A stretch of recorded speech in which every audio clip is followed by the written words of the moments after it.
নমস্কার দর্শক বন্ধু, নতুন বন্ধুদের স্বাগতম জানিয়ে আর পুরনো বন্ধুদের অভিনন্দন দিয়ে আমার রেসিপিটা আমি এখানে শুরু করছি। তো এখানে আমি তৈরি করব আলু পরোটা।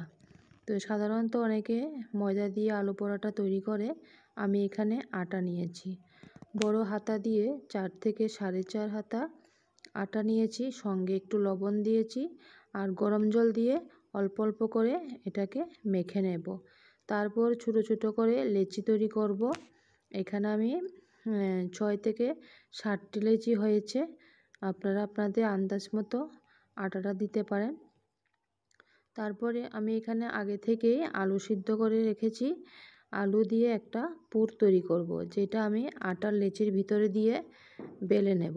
তো এখানে আলুর সঙ্গে আমি দিয়েছি একটু লবণ দিয়েছি, কাঁচা লঙ্কা কুচি আর পেঁয়াজ কুচি দিয়ে ভালো করে এটাকে মেখে নেব।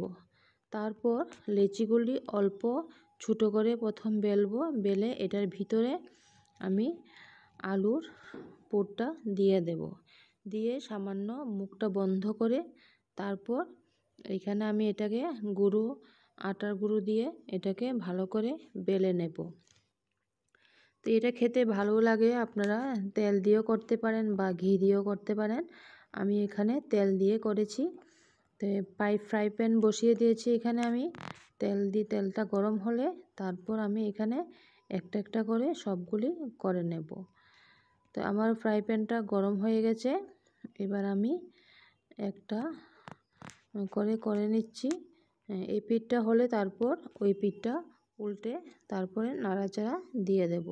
এখানে আমার একটা পরোটা তৈরি করতে সেঁকতে 1 থেকে 2 মিনিটের মতো সময় লাগে।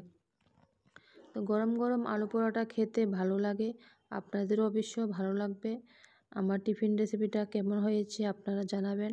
ভালো হলে একটা কমেন্ট করে জানাবেন। বাড়িতে অবশ্যই তৈরি করবেন, একটা লাইক করবেন আর বন্ধুদের সঙ্গে শেয়ার করবেন। নতুন বন্ধু যারা আছো আমার চ্যানেলটাকে সাবস্ক্রাইব করে দিও, তাহলে আমার নতুন নতুন ভিডিওগুলি তোমরা দেখতে পারবে।